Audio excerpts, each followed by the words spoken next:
नमस्कार, त्रिनेत्र चूरू अपडेट लेकर हाजिर हूँ मैं विनीता शर्मा और आइए नजर डालते हैं आज की अपडेट्स पर। जिले भर में आज मकर संक्रांति का पर्व हर्षोल्लास के साथ मनाया गया। इस दौरान अल सुबह से ही लोगों ने दान पुण्य करना शुरू कर दिया। मंदिरों में भी लोगों ने अपने इष्ट के दर्शन कर यथोचित दान पुण्य किया। घरों में लोगों ने भांत भांत की मिठाइयों के साथ साथ तिल के लड्डू, गज्जक, घेवर, फीनी, गुलगुले, बड़े और पकौड़ी सहित अन्य व्यंजनों का जायका लिया। इसके अलावा नवोढ़ा महिलाओं ने घर के बड़े बुजुर्गों को संक्रांति की पहरानी देकर आशीर्वाद लिया। वहीं युवाओं ने भी दिन भर छतों पर पतंगबाजी का लुत्फ उठाया। इस मौके पर गांव घांगू में लोगों ने गायों और पशु पक्षियों को सूखा चारा, हरा चारा, गुड़, हरी सब्जी, फल आदि खिलाया। इस अवसर पर युवा समाज सेवी विनीत राहड़, समाज सेवी परमेश्वर लाल दर्जी, विनीत रेवाड़ आदि उपस्थित रहे। सभी को सबसे पहले तो मकर संक्रांति की हार्दिक शुभकामनाएं। और इस बार महिलाएं भी बढ़ चढ़कर पतंगबाजी में खूब उमंग और उत्साह के साथ अपनी भागीदारी निभा रही है। और मैं सबसे ये निवेदन करना चाहूँगी कि चाइनीज़ मांझे का इस्तेमाल नहीं करें, क्योंकि चाइनीज़ मांझे से पशु पक्षी और सभी चीज़ बच्चे वगैरह घायल होते हैं। तो विशेष तौर पे ये सावधानी बरती जाए कि चाइनीज़ मांझे का उपयोग नहीं किया जाए। सरदारशहर में भी आज मकर संक्रांति का पर्व हर्षोल्लास के साथ मनाया गया। इस दौरान महिलाओं ने प्रातः से ही सनातनी परंपरा के अनुसार दान धर्म किया। वहीं युवाओं, बच्चों और महिलाओं में पतंगबाजी को लेकर जबरदस्त उत्साह देखा गया। लोग प्रातः से ही पतंगबाजी का आनंद लेने के लिए छतों पर पहुंचे और देर शाम तक पतंगबाजी का आनंद लिया।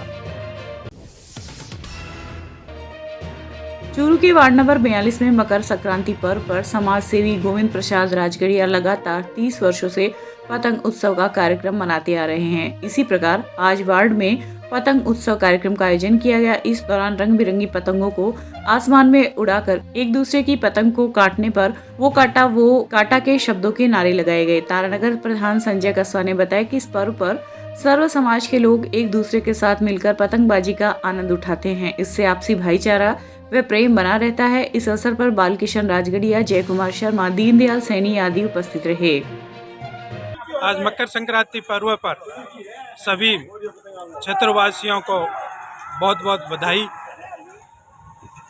आज पूरे क्षेत्र में ये धार्मिक और पुण्य का त्यौहार बड़े जोश खरोश से मनाया जा रहा है और पूरे क्षेत्र में पतंगबाजी में हर वर्ग के व्यक्ति अपना कार्य छोड़कर उत्साह के साथ इसको संपन्न कर रहे हैं। और इस त्यौहार पर दोबारा आज मेरी तरफ से सभी को धन्यवाद एवं बधाई। आपका नाम? संजय कसवा, प्रधान पंचायत समिति तारानगर। चूरू के गांव दांदू में भी आज मकर संक्रांति पर्व पर गायों को गुड़, फल और सब्जियां खिलाई गई। करणी सेना के चूरू तहसील अध्यक्ष प्रदीप सिंह राठौड़ ने बताया कि मकर संक्रांति पर्व भारतीय संस्कृति की धार्मिक आस्था का पर्व है। इस अवसर पर समाज सेवी राय सिंह राठौड़, विजेंद्र सिंह, नागेंद्र सिंह आदि उपस्थित रहे। क्षेत्र में मकर संक्रांति पर होने वाली पतंगबाजी के दौरान चाइनीज मांझे का उपयोग जमकर होता है। चाइनीज मांझे की धरपकड़ के लिए शुक्रवार की शाम नगरपालिका प्रशासन ने अभियान संचालित किया, जो रात तक जारी रहा। इस दौरान नगरपालिका के कर्मचारियों ने शहर की विभिन्न दुकानों पर अपनी दस्तक दी। सफाई निरीक्षक भंवरलाल पेंटर ने बताया कि पूजा मार्केट के पास लाहौटी गली में संचालित पतंगों की दुकान पर चाइनीज मांझे की चक्रियां कर्मचारियों को मिली, जिन्हें जलाकर नष्ट कर दिया गया है। अधिशासी अधिकारी महोदय के आदेश में पर नगर पालिका क्षेत्र में घंटाघर, मेहंदीपुर बालाजी मंदिर, लाहौटी गली, कई जगह धागा पतंग की दुकानों पर चाइनीज मांझा की रोकथाम के लिए और चेकिंग चलाई गई, जिसके दौरान चौधरी धर्मशाला के पास में एक दुकान पर 8 और 10 के बीच में धागे की वो चर्ची मिली, इनको जब्त करके नगर पालिका कार्रवाई की गई।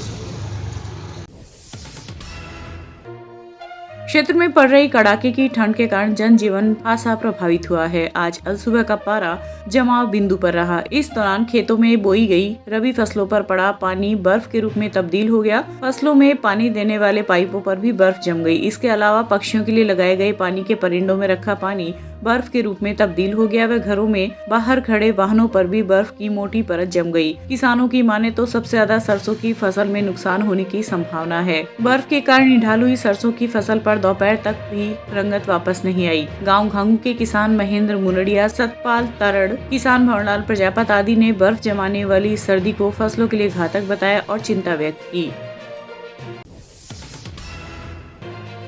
राजलदेसर के श्री राजलदेसर गौशाला स्थित बाजोरिया सत्संग हॉल में आज राजलदेसर युवा विकास समिति, नेहरू युवा केंद्र चूरू व खेलकूद मंत्रालय भारत सरकार द्वारा सेवा कार्य सप्ताह के तहत ऑस्ट्रेलिया सिडनी निवासी समाजसेवी चांदनी सुमित वेला के आर्थिक सौजन्य से एवं डालमिया ट्रस्ट की ओर से विशाल आयुर्वेदिक चिकित्सा शिविर आयोजित किया गया, जिसमें गठिया, श्वास, शुगर, ब्लड प्रेशर, सर्दी, जुकाम, एलर्जी आदि के 275 मरीजों की निशुल्क जांच कर 1 महीने की आयुर्वेदिक दवाइयां निशुल्क दी गई। इस अवसर पर केंद्र के जिला समन्वयक मंगल जाखड़, समाज सेवी पूनम चंद्र गर्ग, समिति के संरक्षक मनफूल टांडी, पशु चिकित्सा प्रभारी डॉक्टर हीरालाल सोनी आदि उपस्थित रहे। राजलदेसर युवा विकास समिति के आर्थिक सहयोग से आज गौशाला के इस भवन में निःशुल्क आयुर्वेदिक चिकित्सा शिविर का आयोजन किया गया, जिसमें 275 के लगभग रोगियों की जांच कर निःशुल्क दवाई राजलदेसर युवा विकास समिति के सभी पदाधिकारियों की उपस्थिति में निःशुल्क दवाई का वितरण किया गया।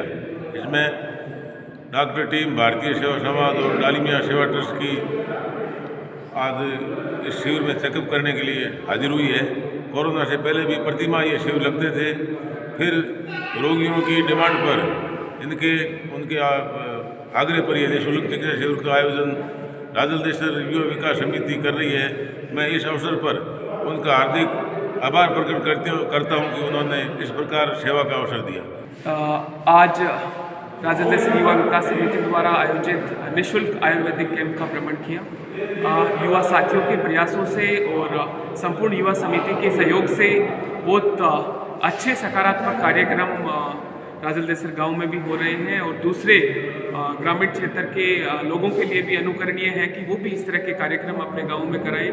जिस तरह राजलदेसर युवा समिति पिछले कई वर्षों से, चाहे वो निःशुल्क कंबल वितरण का कार्यक्रम हो या निःशुल्क इस तरह के स्वास्थ्य शिविर या गौ सेवा के काम की बात हो, राजलदेसर युवा विकास समिति बड़े अच्छे कार्यक्रम अपने क्षेत्र में कर रही है।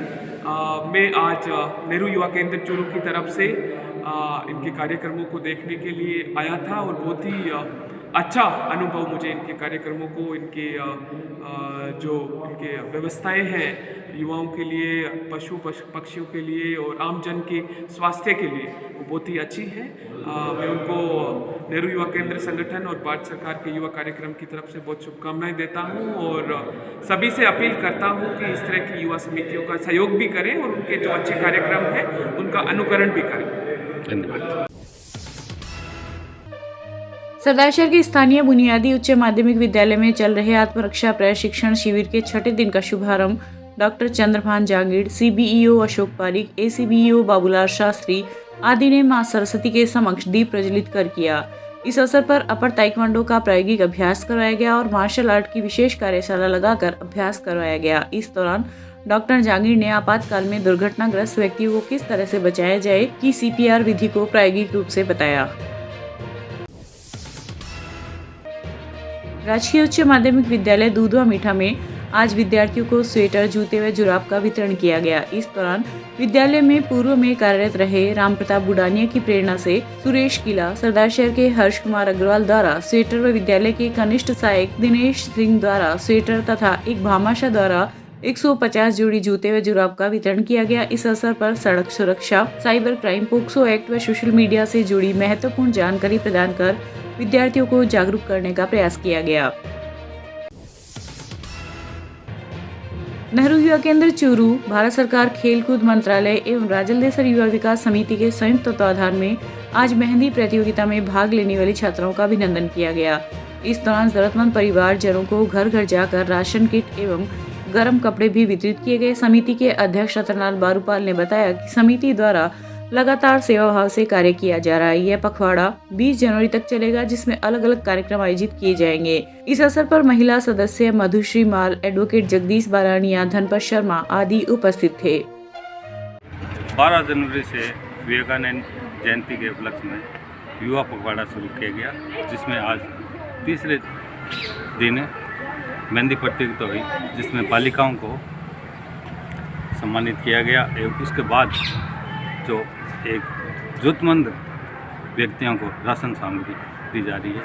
डेयरी विभाग के अंदर एवं राजदेश विकास समिति के सहयोग से ये प्रोग्राम चल रहा है। कल का प्रोग्राम हमारा होगा जो राजकीय सीनियर उच्च माध्यमिक विद्यालय में आटा चक्की प्रदान की जाएगी और उसके बाद गौशाला में अगला प्रोग्राम होगा।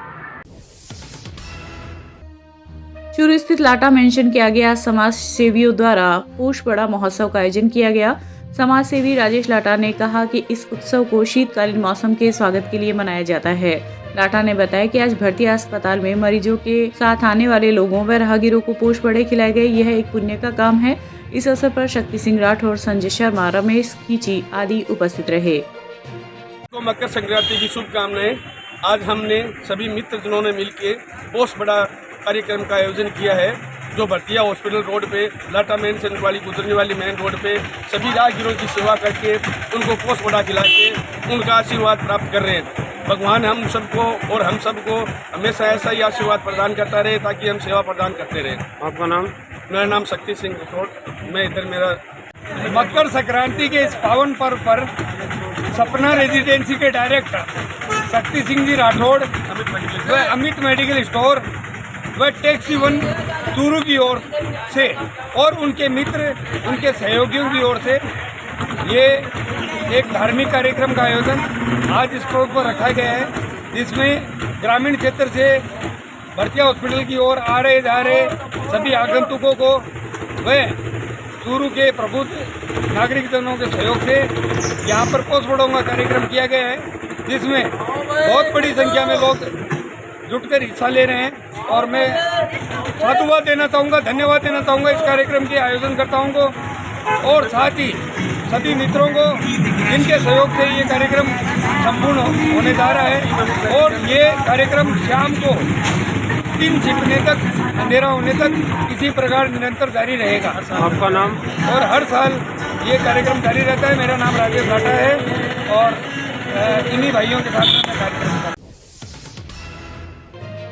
वहीं राजन देसर के शहीद भगत सिंह ग्रुप द्वारा भी आज मकर संक्रांति पर्व पर मुक्तिधाम में पोष बड़ा का कार्यक्रम आयोजित किया गया। इस अवसर पर बीरबल आनंदा, श्रवण सैनी, कमल प्रजापत आदि उपस्थित रहे। आज ये प्रोग्राम चल रहा है, अंतिम मकर संक्रांति का दिन है, तो सभी हमारे बुजुर्ग माता पिता है, उनके सहयोग से ये काम चल रहा है। ये पोष बड़े चिड़ी कागला कमेडी इसके लिए बनाया जाता है। सभी हमारे ग्रुप के हैं, सभी मुक्तिधाम से जुड़े हुए हैं और ये प्रोग्राम 4था प्रोग्राम चल रहा है, अंतिम प्रोग्राम है ये। चूरू में आज पतंगबाजी के दौरान सैनिक बस्ती के पार्क में खेल रही एक बच्ची का पैर खेलते समय अचानक पतंग उड़ाने वाले चाइनीज मांझे में उलझ गया। धागे के खींचने से बच्ची के दाएं पैर पर कट लग गया। बच्ची के चाचा हरदेव सिंह ने बताया कि बच्ची पार्क में रो रही थी। पार्क के आगे से एक परिचित गुजर रहा था तो उसने बच्ची को रोते हुए देखा। सूचना पर वे मौके पर पहुंचे और बच्ची को राजकीय डीबी अस्पताल के आपातकालीन वार्ड में लेकर आए। अस्पताल में नर्सिंग स्टाफ ने बच्ची का प्राथमिक उपचार किया। सट्टा पर्ची पर खाईवाली करते हुए 2 जने रतनगढ़ पुलिस के हत्थे चढ़ गए। पुलिस ने दोनों जनों को गिरफ्तार कर उनके कब्जे से सट्टा पर्ची व नकदी जब्त कर दोनों को गिरफ्तार किया है। मामले के अनुसार एएसआई गिरधारी लाल गश्त कर रहे थे। इस दौरान मुखबिर से सूचना मिली कि 2 जने सट्टा पर्ची पर खाईवाला कर रहे हैं, जिस पर एएसआई गिरधारी लाल मैं जाप्ता पोस्ट ऑफिस के पास पहुंचे, जहां पर एक युवक सट्टे की खाईवाली कर रहा था, जिस पर पुलिस ने गिरफ्तार कर उसके पास से सट्टा पर्ची व 310 रुपए नकदी जब्त किए हैं। वहीं रोडवेज बस स्टैंड पर एक अन्य युवक भी सट्टे की खाईवाली कर रहा था, जिसे भी पुलिस ने गिरफ्तार कर लिया है। चूरू के राजकीय डीबी अस्पताल की लैब में शुक्रवार को जांच करवाने आए लोगों के मोबाइल मध्य प्रदेश के एक युवक ने चोरी कर लिए थे। अस्पताल चौकी के एएसआई गिरधारी लाल सैनी ने बताया कि राजकीय डीबी अस्पताल में झुंझुनू निवासी मोहम्मद यूनुस अपने पिता की जांच करवाने आए थे। वहीं आसलखेड़ी की स्नेह कंवर व ओम कॉलोनी के महावीर प्रसाद मीणा आदि लैब में जांच करवाने आए थे। इन तीनों का लैब के पास मोबाइल चोरी हो गया। मोबाइल चोरी होने पर युवक यूनुस ने शोर मचाया तो भीड़ वहां एकत्रित हो गई। घटना की सूचना मिलते ही एसआई गिरधारीलाल सैनी मौके पर पहुंचे। जांच में शहर की झुग्गी झोपड़ी में रहने वाले मध्य प्रदेश के एक युवक को पकड़ लिया था, जिसे कोतवाली थाने में ले जाकर पूछताछ की गई थी। पुलिस ने उसके पास से 3 मोबाइल बरामद किए हैं। दिनांक हॉस्पिटल खुलते ही लगभग 11 साढ़े 11 बजे से 3-4 मोबाइल चोरी हो गए। तो उन्होंने चौकी पर परिवादी आए कि हमारा 3 मोबाइल चोरी हो गया। तो मैंने उनको तलाश कर एक एमपी के छत्री चौहान नाम के व्यक्ति को, जो हाल झुग्गी झोंपड़ी में रह रहे हैं, उनके पकड़कर 3 मोबाइल बरामद किए। अनुसंधान जारी। आज उसे न्यायालय श्रीमान सीजीएम साहब सुजानगढ़ के समक्ष पेश किया जाना है। चूरू के NH-52 हाईवे के पास रामसरा व ऊंटवालिया चौराहे पर आज एक बाइक सवार युवक चोटिल हो गया। चोटिल मिलन को लाने वाले अमन दाधीश ने बताया कि चूरू निवासी मिलन बाइक पर रामगढ़ से काम करके चूरू की तरफ आ रहा था। तभी रामसरा व ऊंटवालिया चौराहे पर अचानक एक कुत्ता बाइक के आगे आ गया, जिसके कारण बाइक का संतुलन बिगड़ गया। संतुलन बिगड़ने से बाइक सवार सड़क पर गिर पड़ा, जिससे वह चोटिल हो गया। मिलन रामगढ़ से काम करते आ रहा था। रामसरा ऊंटवालिया चौराहे के पास कुत्ते के आने से संतुलन बाइक का फिसल हो गया, जिससे बाइक असंतुलन गिर गई, जिससे इसके सिर में चोट आई। निजी वाहन से इसको राजकीय भर्ती अस्पताल में लेके आए। बिसाऊ के वार्ड नंबर 23 में आज 2 घर के पड़ोसियों ने एक दंपत्ति के साथ लाठियों से मारपीट कर लहूलुहान कर दिया। राजकीय डीबी अस्पताल में इलाज के दौरान 55 वर्षीय राजू राम व 52 वर्षीय कंचन ने बताया कि 2 घर के पड़ोसियों से गुरुवार को मोटरसाइकिल की बात को लेकर कुछ बहस हो गई थी, जिस पर इन लोगों ने आज सुबह लाठियों से पीटकर इन्हें लहूलुहान कर दिया। सरदारशहर तहसील के गांव पातलीसर की रूही में एक 22 वर्षीय युवक ने आज खेजड़ी के फंदा लगाकर अपनी जीवन लीला समाप्त कर ली। एएसआई रामकिशन ने बताया कि मृतक के पिता मगाराम पुत्र पूसाराम नायक ने रिपोर्ट देकर बताया कि उसके बेटे महेंद्र ने पातलीसर की रूही में ईश्वरराम पुरोहित के खेत में खेजड़ी के पेड़ पर फांसी लगाकर आत्महत्या कर ली। ये था आज का चूरू अपडेट। कल फिर हाजिर होंगे नई अपडेट के साथ। अब दीजिए इजाजत। नमस्कार।